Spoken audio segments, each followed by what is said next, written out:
Hello. So while we are used to cause excitation of target with laser or other photon sources, for example, synchrotron, there are also many ways to cause a de-excitation. So I would like to talk about some old and new applications. For example, in Rabi cycle, a laser can cause cyclically excitation and de-excitation of the target. So or on STED microscopy is an application where we use one laser to excite this dot, and then second laser to cause de-excitation in a donut-shaped region, finally getting smaller dot to improve resolution like here. So I'd like to new applications based on CPT symmetry. So apply CPT symmetry, which is believed to be in the center of physics. For example, standard CT computer tomography scanner can scan absorption coefficient of inside body. So CPT symmetry suggests how to analogously do for emission coefficient, which has many nice new properties, also better regulated therapy. Or I would also talk about the original motivation, the two-way quantum computers, which use this symmetric formulation of quantum mechanics used, for example, in scattering matrix, particle physics, that we can have both initial and final state and assume unitary evolution to some Feynman ensemble in practice. And this is symmetric. So physics is fundamentally symmetric, and this formulation exploits it, and we, in theory, should allow to build computers based on this formulation. So here is such simple photonic computer based on this formulation. So in standard one, we have laser which inject photons into the photonic chip. Then we measure. But now imagine that we add lasers further.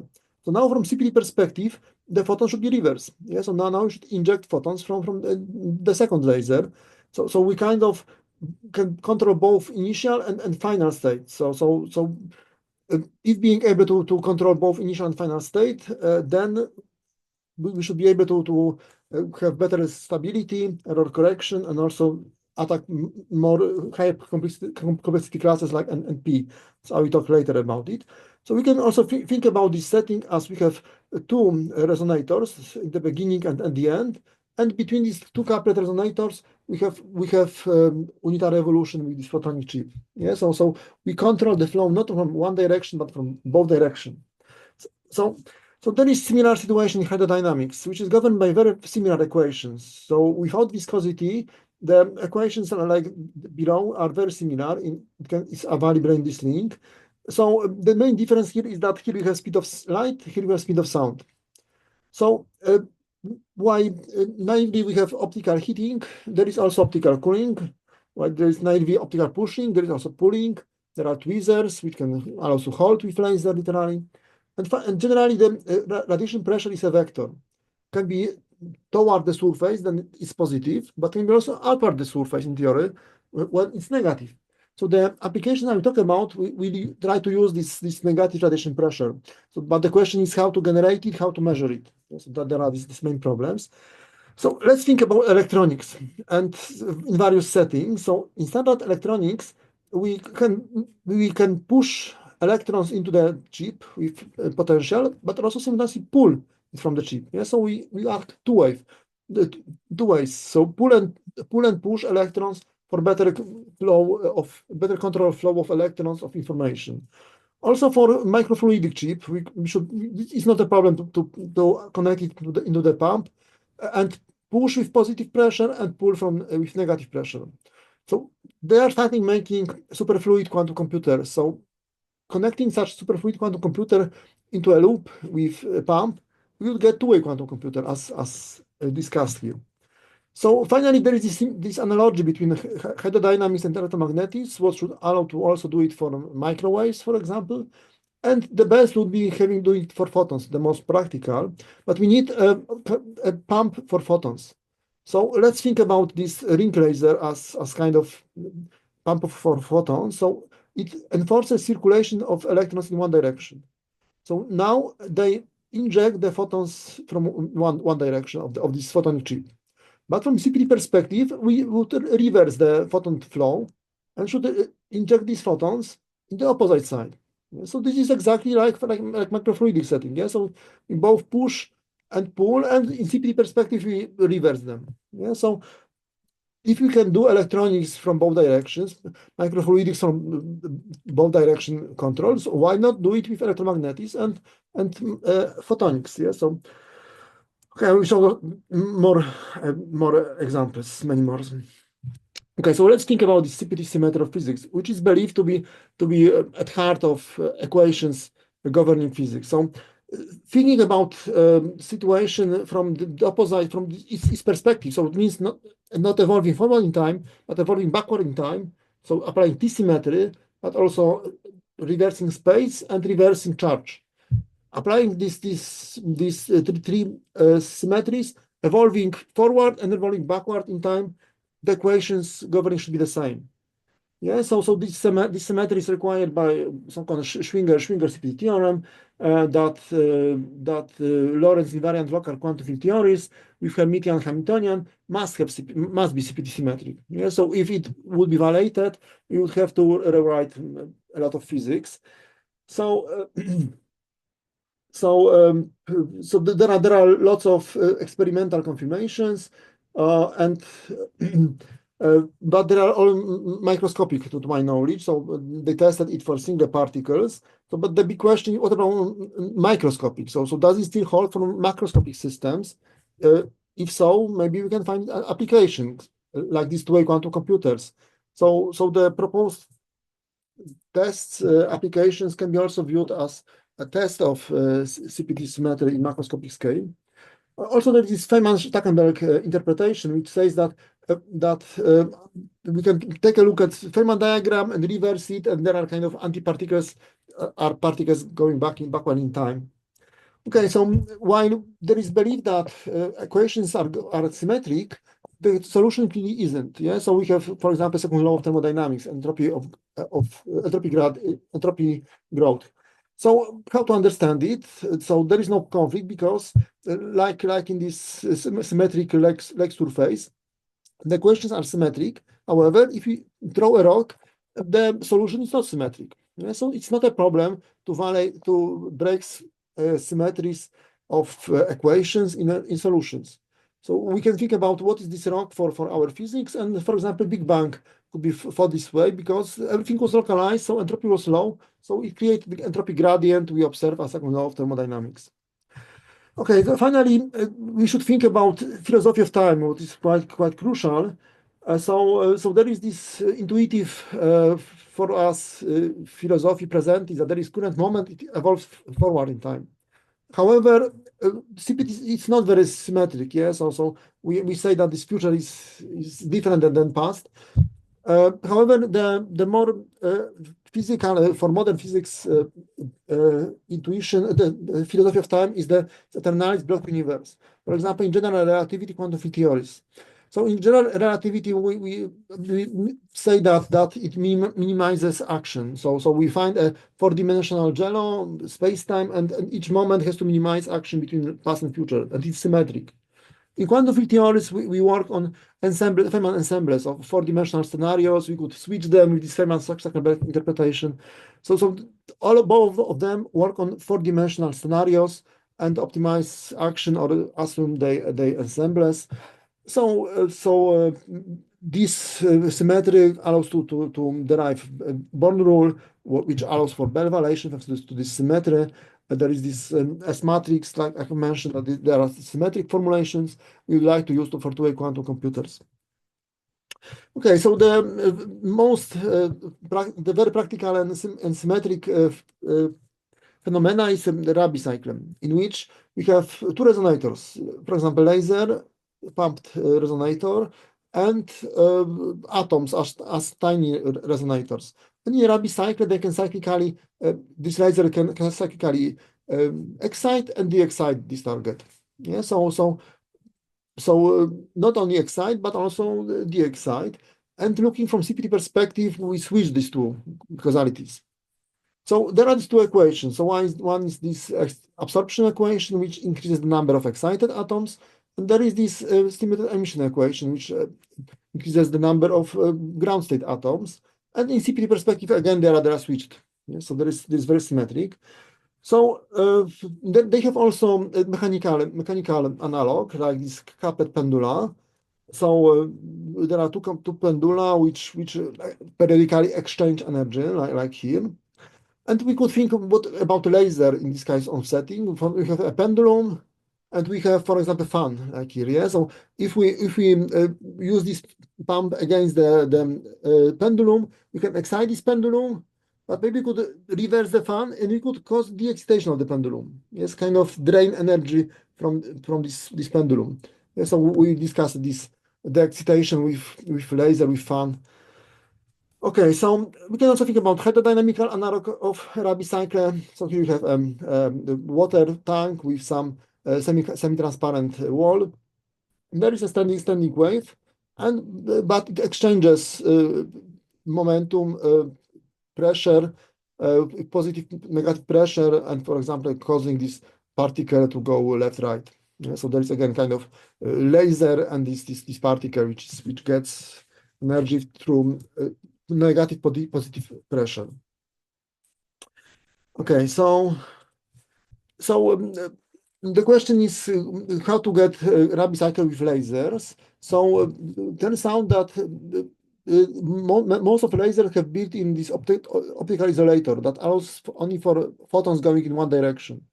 So, but as mentioned previously, to get this coupling, we need both the photon directions.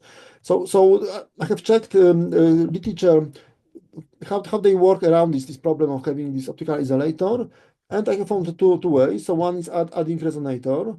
So we can think that we have additional resonator, that laser pumps this resonator, and Rabi is between this resonator and the final atoms. The second approach I have seen is through Mach-Zehnder interferometer, that like here. So while in the original setting the photons travel the same way, here we can see that photons should travel the opposite ways, and from CPT perspective, like this. Yeah. So we can go around this problem that there is this optical isolator, for example, by adding additional resonator, optical isolator, or by Mach-Zehnder like setting. Okay, so in atoms we have electrons in orbitals. You can also think about free electrons, for example, for synchrotron radiation. So accelerating charge, like electron usually, makes spontaneous emission kind of process, emitting photons. But we can also, in free electron laser, we get kind of like in laser, we have this self-amplified spontaneous emission, SASE. So instead of power being proportional to the number of electrons, now they can go up to square of this number. So literally these electrons are coupled, are both emitting photons and absorbing photons. So we have this absorption symmetric emission switch in CPT perspective. And we can think about CPT symmetry of this picture. So now we inject electrons here, and they go here, and they produce photons here. But from CPT perspective, we inject positrons here, and they go left and should produce photons here. So what's happening with these photons going left? There should be some photons in CPT perspective. So I will discuss it. Okay, so let's think about synchrotron radiation. So it has also this CPT symmetric analog. So there can be the self-amplified spontaneous emissions or synchrotron self-absorption used in astrophysics later. So here is some picture from astrophysics slides from this link. So here is one electron going in magnetic field, and it emits photon, and it is absorbed by the second electron. Now, if applying T symmetry to this picture, now this photon would emit this electron would emit photon and would be absorbed by this electron. Yeah. So we cannot think about that one causes second, but as mentioned, for this Eternal-Berg universe, for Feynman diagrams, you work on an entire four-dimensional scenarios. So we have just two coupled electrons. So saying that one causes is not really appropriate. So we can also reverse this causality. So we have just two coupled electrons, Feynman diagrams with two coupled electrons. So generally, there is then this nice question: is there really a spontaneous emission? Yeah. So for absorption, we can just absorption of some photon which was emitted earlier. But for emission, we say that there is spontaneous or stimulated. But spontaneous is thought of as being completely random. However, this spontaneous emitted photon will finally be absorbed. Nearly certainly will be absorbed. So finally creating this Fermat diagram that it's coupled with this later electron usually. Yeah, so maybe spontaneous. It's just stimulated emission, but by electron, by some target which we don't know. So this is practically random target. Yeah. So I think it's worth to think about this. Is there really a spontaneous emission, or maybe only stimulated, but we just don't know, but stimulated by what? Yes. So now let's think about synchrotron radiation. So kind of trying to increase this rate of absorption or maybe stimulated emission. So in this picture we create photons here, and they should excite target here, but also cause stimulated emission in this direction. However, looking from a T-symmetry perspective, these are still rotating electrons, but the opposite direction. So now should create photons here and excite here and symmetric emission here. Yeah. So if this symmetry requires that we have both, not only these pushing photons into, but also there should be also pulling photons from. And from CPT perspective, they are switched. Yeah. So again, CPT symmetry of physics kind of requires that we have both pushing photons into and pulling them from. And I'm showing more arguments for that. Okay, so in astrophysics, there are lots of sources with synchrotron and other radiation. Like here is a great this Crab nebula with 20 orders of magnitude difference in energy spectrum. So generally, having electron in magnetic field, it should spiral because it produces photons of this power, but also losing this energy. This electron is losing this energy, so we get this spiraling. So, however, thinking about CPT symmetry, this is not symmetric. Yeah, so CPT symmetry would say that should be also spiral. Outside should be circles in CPT symmetry. So how to understand it from CPT symmetry perspective? It's because it is easy to emit photons, but it's difficult to absorb them. Yes, because emitted photons need to be coupled with some, let's say, atom in the future, what is relatively easy. But absorbed photons would have to be coupled with some emitting electron atom area. So this is much more difficult now, yes? But if you think about, for example, cosmic microwave background radiation, so if this photon is an agreement with CMB radiation, it should both emit and absorb. Yes, so maybe we can change it that there is also absorption statistically significant. And finally, thinking about this thermal depth of the universe in some future, so maybe there should be both. There should be in equilibrium. Both absorption and emission should be in equilibrium. So maybe it will no longer be spiral, but circular motion. Yeah. So I think it's very, very thought-provoking to think about spontaneous emission. Is there easy? What about this asymmetry here, CPT symmetry? That the conditions are quite different. It's easy to get to produce photon to couple it with something in the future, but to absorb, couple it with emitter in the past. Yes, so there are differences in conditions, not in equations. Yeah, so we should think about what is the difference in conditions. So finally, so here are some. I have only found one article discussing CPT symmetry in synchrotrons with these diagrams. Also, we get these Feynman diagrams, which are really symmetric. Also, this Compton scattering, where one electron absorbs photon and emits photons. So this is quite symmetric. Okay, so let's think about this CPT symmetry and synchrotron radiation. So having this charge in magnetic field, it travels in circle and produces photons, positive radiation pressure, and these photons can excite target some atoms. So are coupled with, for example, some atoms in the future. But looking at it from CPT perspective, of just T, because electromagnetism is time symmetric, you have still a charge going on in a circle and produces photons like here. So now, again, it excites target, but this is in CPT perspective or T-symmetric view, so it's toward negative time.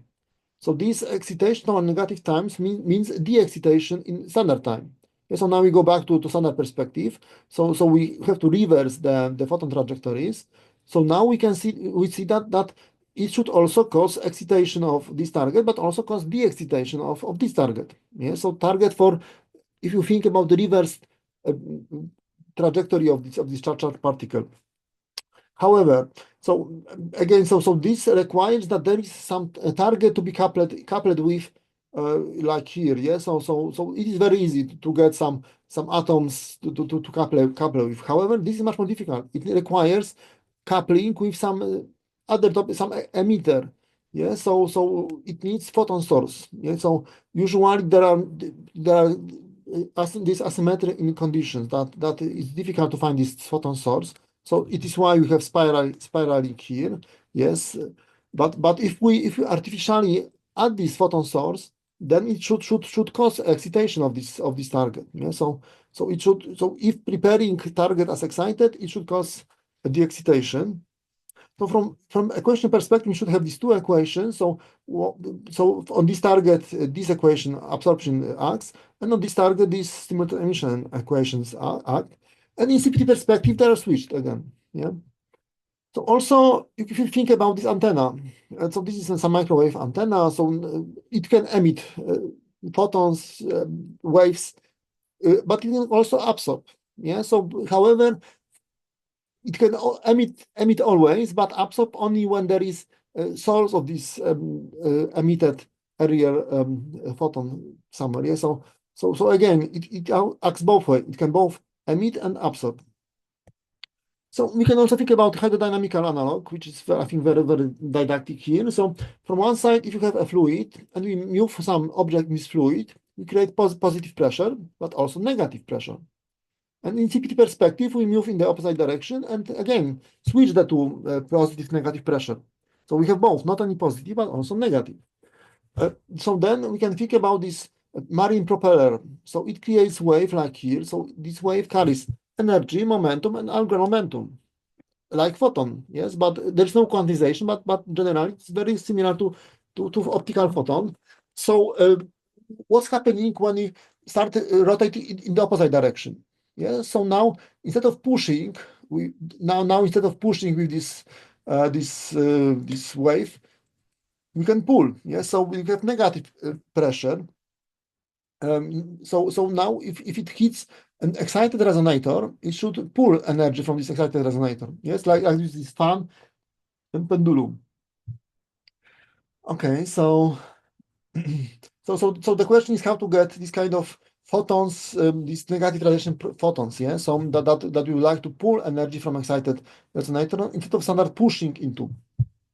So again, this synchrotron radiation seems such example. Yeah, so here we have excite this target, but from CPT perspective, say that we should also analogously cause the excitation of this target. Here you have positive radiation pressure. Here you have negative radiation pressure.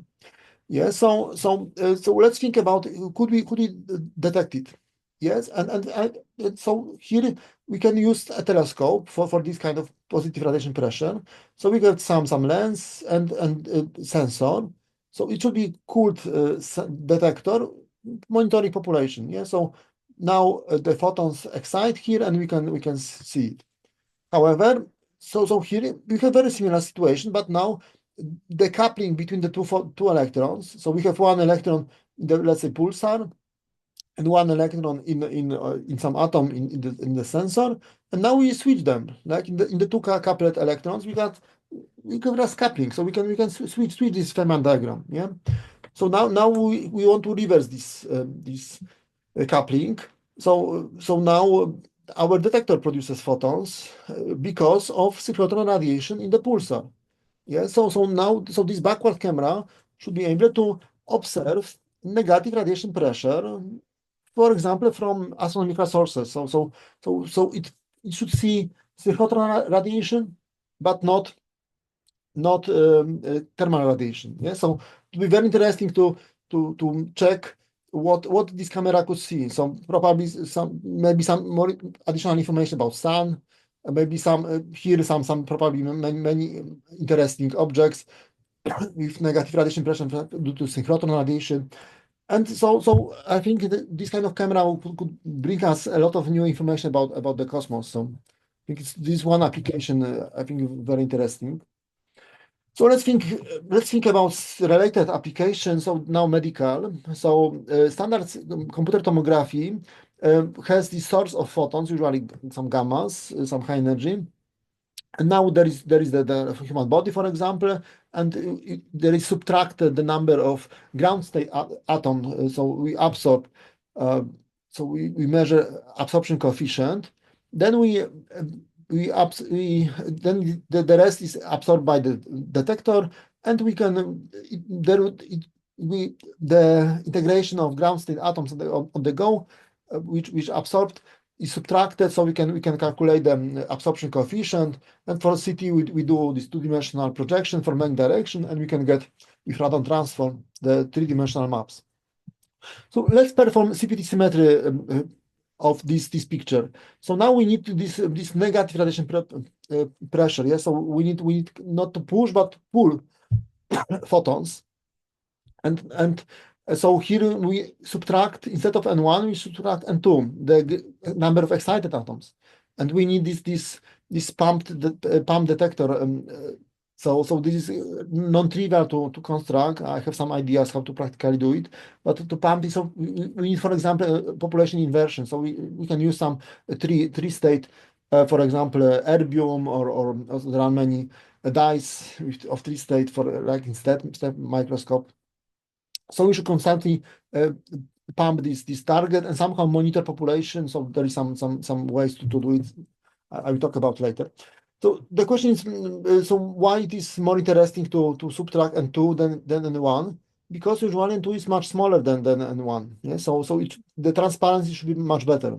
So this kind of emission CT could make 3D maps of emitting molecules inside the body because of much better transparency. So standard light goes 1 centimeter, it should go maybe to entire body. Yes. So do we have some emitting molecules? So on one side we could add some contrast agent which emits, but more interestingly, there are many molecules that are excited by biochemistry. Like, so here is some so-called autoluminescent molecules, like here. So we could literally try to make three-dimensional maps of these molecules. Yes, by using this emission coefficient for multiple frequencies. So in comparison to standard CTE, this is non-ionizing, much healthier, and potentially multispectral. We could make not just grayscale, but multiple colors, which different interpretations. So I think it could provide much better scanning, understanding of what's happening in our body for cancer detection and so on. Okay, so another medical and not only applications could be just causing deexcitation. Yeah, so we had this kind of situation that synchrotron radiation, standard one, would push photons into here and maybe cause symmetric emission here, like in STED microscopy. But you could also go this way, that we pull photons from the excited target. For scanner, we would like also to place some object to scan here. So it is. So what application could you think of? So one could be STED microscopy, but they are complaining that standard STED is bleaching the samples because we are bombarding with photons. But if you could pull the photons instead of bombarding, then there would be no bleaching. Yeah. So it could allow for STED microscopy without bleaching. So so the question is, can you separate them? And so this is some example that synchrotron radiation should, for example, be able to separate them. So it should have much better transparency. This is very important. Yes. So like in this diagram, so having this kind of twist-like wave which pulls. So with pushing, it is blocked by the ground state resonators on the go. Yeah. So it would excite the resonators on the go. But with negative radiation pressure, it should be blocked by excited resonators on the go. And usually the N2 is much smaller than 1, so it should get much better transparency. So what kind of application could you think of? So these two-way quantum computers, then reverse photolithography, that let's say imagine you have a surface, in standard one, we would like to with lasers to make some shape, but maybe we could do the opposite. For example, thermally excited, and with this and cause deexcitation in given shape for 3D printing, for example. Some chemistry processes, maybe nuclear, neuro, in medicine. For example, like here, that there are these NADH, for example, a molecule which is central for these Krebs cycles for metabolism of the cells. So it can degrade producing this kind of photons. So if you could increase production of these photons with kind of pulling them, then you should speed up this degradation of NADH. So we could literally starve the cancer tissue. Yeah, so we could make like this. So it should have much better transparency. So should allow very precisely target some tissue, some point inside the body. So let's say speed it up 10 times this kind of degradation, but only a fraction of percent on the go, maybe rotating it. So this way, for these intermediate tissues, the effect should be negligible, but here it should starve the tissue. So maybe it should have better properties, maybe without necrosis. So I don't know. So it should, but it sounds better than with gammas. No, this is non-ionizing. So no additional cancer. Okay, so we can also think about some nuclear applications. So and so usually there are considered going up with lasers. For example, for some isomeric transition or Mossbauer spectrography. But we could also try to go down with laser. So application is quite difficult, but we can think about the scanning. Yeah, so we can treat use for example synchrotron to pull photons. Here is our isotope which can produce this kind of photons, and we want to speed up the excitation toward our synchrotron, and for example pull some scanning object on the go. So yes, so we can use this for the scanning. But the simplest experiment could be like putting some isotope and usually it should de-excite spontaneously, whatever it means. But now we could speed up the excitation in given direction with standard beam on this opposite direction. So now some, let's say, Geiger counter could focus on spontaneous emission, could see reduced radiation when we turn on this kind of photons, this or this. Yeah. So here is some isotope which could be thought this way, but it's not simple, but it's possible, I think, to do. So, but generally, having such some Feynman diagram, with standard photon source, we could increase probability of Feynman diagrams which have some chosen gammas at the beginning. With the CPT analog of photon sources, like here, we could, in theory, increase probability of Feynman diagrams which have given gammas at the end. Yeah, so there could be some application, but it's quite difficult to find them, but it's worth to think about it. Okay, so finally, so the question is how to get this source of negative radiation pressure. Yeah, so it should be source of photons if we look from CPT perspective on given situation. So I thought that this simplicity I think could be sufficient, but I think it's too simple. It's kind of just hydrodynamic analog is just showering with water, so it probably does not produce this negative pressure. So in something more sophisticated, so maybe ring laser. So again, ring laser we enforce circulation in one direction thanks to optical isolator. So now we excite this target acting with this equation. But from CPT perspective, we should reverse the photon trajectory. So we should excite this target. So in standard perspective, you should act with this equation. Yeah. So and finally, the most promising seems synchrotron radiation. So the safest approach. So if it doesn't work, I don't know how to save CPT symmetry. So we have electrons in one synapse trajectory, and it produces photons acting with this equation. From CPT perspective, we reverse the photon trajectory and electron in the photon trajectory. So now should excite this target toward negative time. So toward positive time, we should cause its deexcitation. Yes. So So I don't know how to. So the target needs to be excited initially to make it work, but okay. And for two quantum computers, we could, for example, put such photonic chip here. Yeah. So now we enforce photons here, and from CPT perspective, we enforce photon here. Yeah. So this way you should have two directional control of flow of photons. So it's not very practical, but in practice it should be related to resonators, couplet resonators, and this photonic chip between.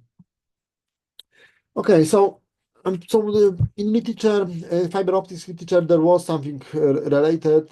It's called as amplified spontaneous emission, that we have excited erbium, and here we have laser, and this laser literally causes photons from erbium going left. So kind of pulls the photons. So maybe this way, but maybe it's too simple. So there are many similar experiments, but they use impulse laser. So maybe some impulse is needed, maybe some coupling.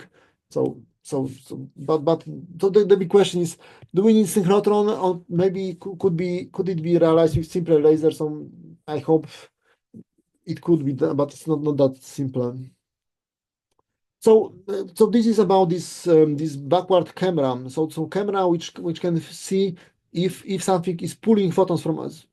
So like for this backward telescope to see negative radiation pressure from universe, from the stars. So here you have the target like this pulsar, and here we need some pumped target in given frequency. Yeah, so for some tree level, let's say erbium or some dye used in STED microscopy. So now this target should increase. So there will be spontaneous emission, but the target should increase stimulated emission in this direction.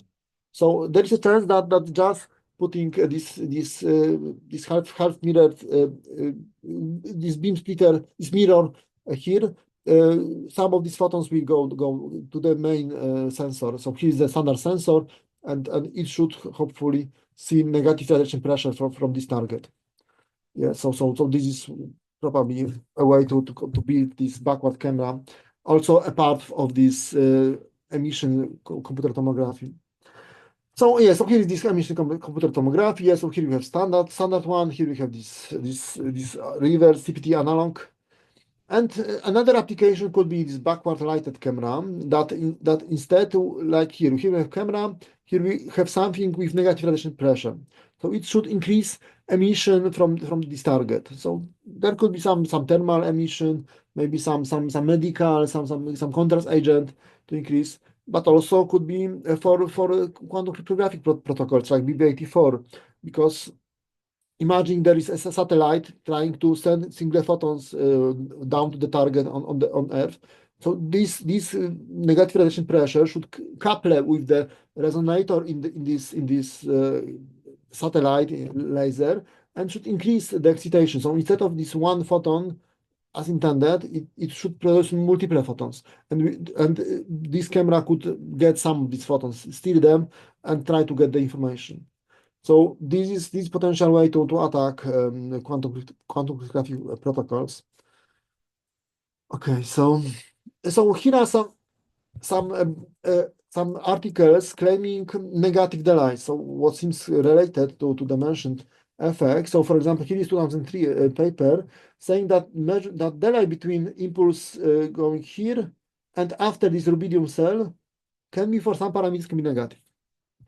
So here is more recent by Steimer group, and he claims that so here is the impulse, and they see some response both before and after the impulse from the system. So there is some post-selection, but also without this post-selection, they also see earlier response.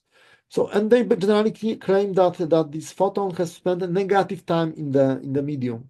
So for me, it's not physical. So for them, I do say that they go forward in time, then they jump back into that time, they go forward time. So I don't think it's physical. However, this is physical. So photon can only go for this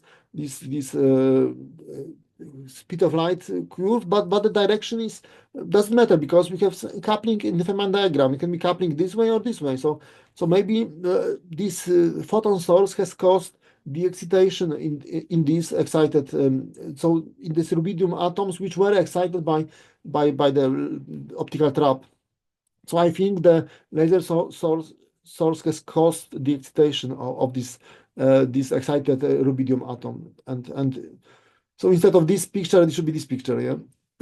So we have coupling between between electrons in rubidium here and in the photon source here.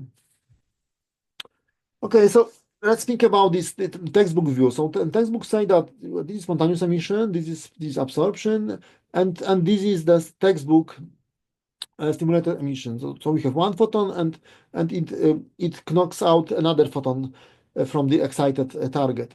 However, CPT symmetry requires this picture instead. So which one is true? But I think both are true. So here is some view. So here is this standard picture when up is time, and CPT analog is like this. Yeah. So what we can see that here it would like to pull photons from here. So here there is no photon, so we cannot pull it from here, but can pull it from here. So it pulls photons from this target, and some of these pulled photons are absorbed by this medium. Yeah, so getting this picture like here, and from CPT perspective, it's the standard textbook view. Yes, or this is also good picture, you know, that here we push photons and they can also knock like in standard view, but there is also this CPT analog that we literally pull photons with negative radiation pressure.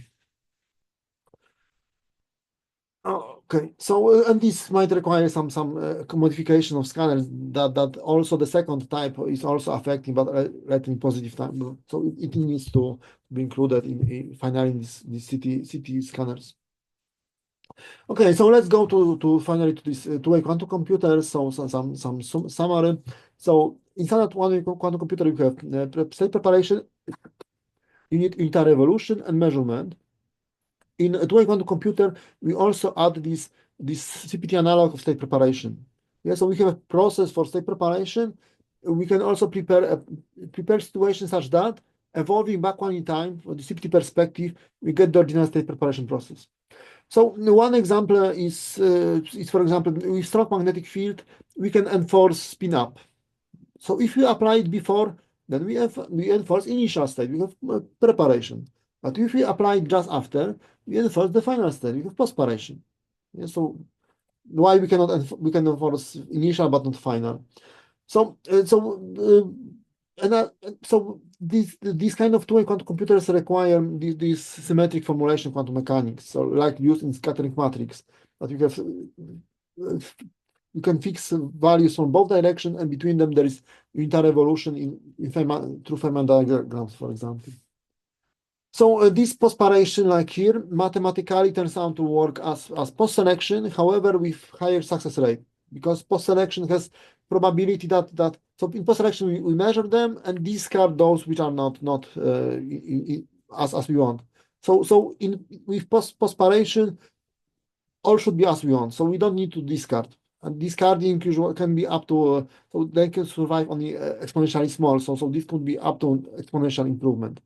Thanks of not having to discard, but just all should be in agreement with our post-selection condition. Okay, so we have some team for this two-way quantum computer for X Prize the competition. There are some interns.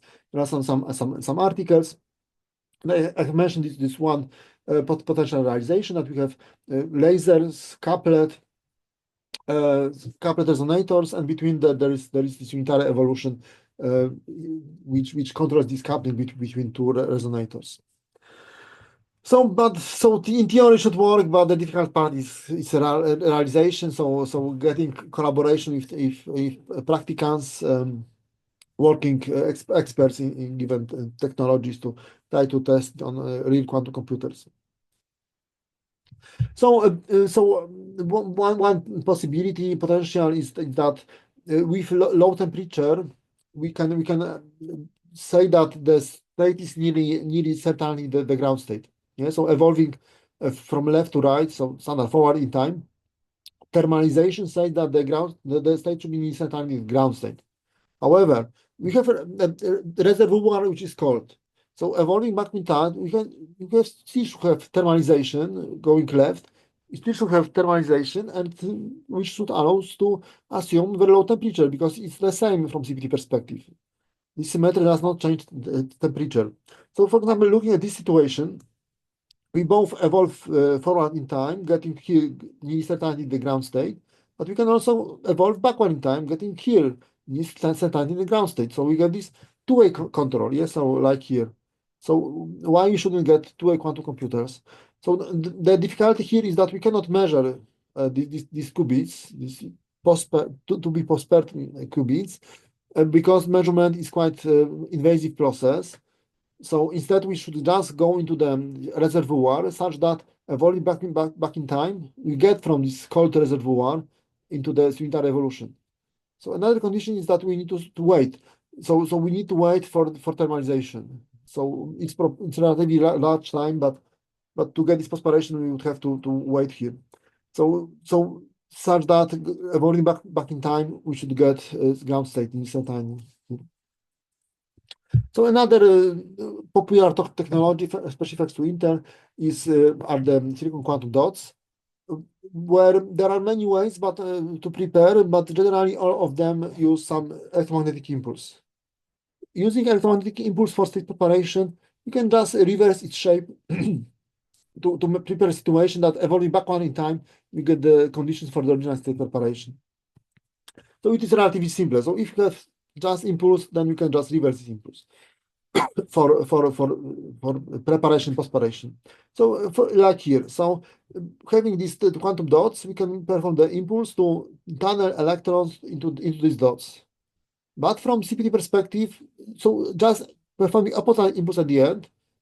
Now evolving backward in time, we have performed this original state preparation. Yeah, so we could switch the entire system like here and evolving backward in time, and it would look very similarly. Or as mentioned, the very strong magnetic field could enforce spin up or spin down. So we can use it before for preparation, after for post-preparation. So having such post-preparation, so this additional operation, in theory we could attack NP problems. So there are these kind of problems that there is a verifier, there is some objective you'd like to get to, and the problem is that there is exponential number of potential inputs. And the question is there some input which is an agreement with this verifier, which satisfies our evaluation? So for example, the TSAT problem is one of these NP complete problems. So if for it we would find polynomial time algorithm, all NP problems would have polynomial time algorithms. So here we have this simple verifier, just these alternatives of triplets with some negations. And the question is are there values of these variables that are all the alternatives are true? So let's think about it, how to do it with two-way quantum computer. So we start with the preparation, state preparation. Then we have Hadamard to get superposition of all to the power n exponential number of inputs. Then you calculate classical function. So this is very similar as the Shor algorithm. So in which we would also calculate classical function, this one. Here we calculate this verifier. For example, the alternatives. Then in Shor we would measure. What would restrict the ensemble to only those having the same value of the measurement? But now with post-preparation we can enforce them. Yeah, so we could enforce them to one. Literally restrict this ensemble to only those satisfying our verifier, our all the alternatives. So then just measuring these qubits, we should get some input which solves our NP problem. Yeah, so we can see this quite powerful. So we could use in theory post-selection here. However, the probability of getting all ones would be exponentially dropping. But thanks to having this post-preparation, which has much better success rate, in theory we should solve these NP problems. So having such NP solver, there will be many consequences. For example, better cipher breaking. This is very dangerous. So, for example, to break ciphers near any cipher, we could search for key for which decoding the first part of the file we get not noise, which we would get for a wrong key, but something of lower entropy. Yeah, so the verifier would be, if using this key, decoding the beginning of the file, do we reduce entropy? Yeah, and now we get the NP problem, so we could try to solve it with this kind of situation. So we should search for post-quantum cryptography in some next gen, which is resistant also to NP solvers. But we have also many positive consequences, like global optimizers, like in huge space, high dimensional space, we'd like to find the best inputs, like for example, shape of the drug for the best molecule and thousands of more applications. Yeah, so having NP solvers would be very, very game-changing in many situations. Also, these two-way quantum computers, this post-paration, there's also for better stability, behavior of such algorithms, and error correction, also some new tools for error correction. So there will be many improvements, much faster superiority of quantum computers if only getting this post-paration. So as mentioned, it could in theory break many current cryptography. So we should think about post-quantum cryptography. The current one assumes that only sharded groover is available. But what if real NP solver will be available? I think we should start thinking about this possibility and build such next-gen post-quantum cryptography resistant to NP solvers. The question is where to search for it. So, for example, require initialization that having a given key, we cannot just start the decoding, but we need to make some large calculations. What would make it more difficult to have these brute force attacks with superposition. So it would require some large calculation to build some large decoding tables and then use these decoding tables to decode. Or maybe go to higher complexity class like p-space, so which is still practical to decode. For example, 3SAT with this for all quantifier or the reconfiguration problem that we would like to find a path satisfying some constraints, or maybe puzzleless games that there are multiple interactions a bit before there is this low entropy our NP solvers could use. So okay, so here is some thought experiment about some different potential science fiction, but in theory allowed by general relativity realization. So in theory, general relativity allows for not only to have a wormhole, so like wormhole, but like in current bottle, which changes, for example, like here, changes past and future light cones. So for example, a rocket going through such wormhole with one-way quantum computer would have this reverse one-way quantum computer with pre-measurement and post-paration. Or if it had some CT standard CT absorption scanner inside, and you would take a patient and put it here, then it become CT emission scanner like required. A laser inside for external observer would cause not emission, not excitation, but the deexcitation. So it would be for external observer, it would be source of negative radiation pressure. And finally, absorption and emission are switched. But what about spontaneous? So instead of spontaneous emission, we would have spontaneous absorption inside this rocket. So again, thinking about spontaneous, I think spontaneous is in fact stimulated, but with unknown source. So we have just two couplet, let's say electron, and we can switch the order, because there is just this Feynman diagram, and it can be used both ways.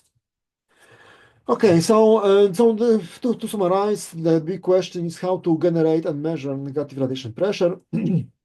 So to generate for many applications, also to test if CPT symmetry is still valid in microscopic scale. So if it's still valid, then we have many applications. If no, then you can need to rewrite physics. So how to get the source of this negative radiation pressure? So maybe synchrotron radiation. This is the most promising way that we have this situation, and from CPT perspective, it should still work. Or maybe some simpler, maybe like a ring laser. So some applications could be this direct Rabi, removing optical isolator, maybe STED without this bleaching, maybe causing deexcitation for some radiotherapy, some medical applications, maybe some photolithography, some nuclear chemistry applications. This backward camera for example, for astronomy, maybe sun diagnostics, backward lighted camera that we would like to enhance this excitation from target, for maybe some thermal imaging, maybe some attacks on cryptographic protocols. Emission city, so I think much better than the standard one. So non-ionizing should go transparently with visible spectrum, but with negative radiation pressure, and in multispectral for multiple frequencies, molecules. So I think it would be much better than standard CT. And finally, these two-way quantum computers, which are potentially much more powerful computers than currently. So this was top prepared for synchrotron Solaris. So we had some discussion on what could be done here, and there is so the problem is that the current lines are here, and these lines for negative radiation pressure would need to be go in the opposite direction. So they would literally cross the current line. It's very difficult technically to get it from this beam. However, some idea could be placing a mirrors and taking the beam out up or down. So that might be a way. Another way could be doing it just after this linear accelerator. So there is this way. So maybe it's a matter of time, but we are searching for collaboration. So in free electron laser, it will be much easier to realize. Okay, thank you for the attention.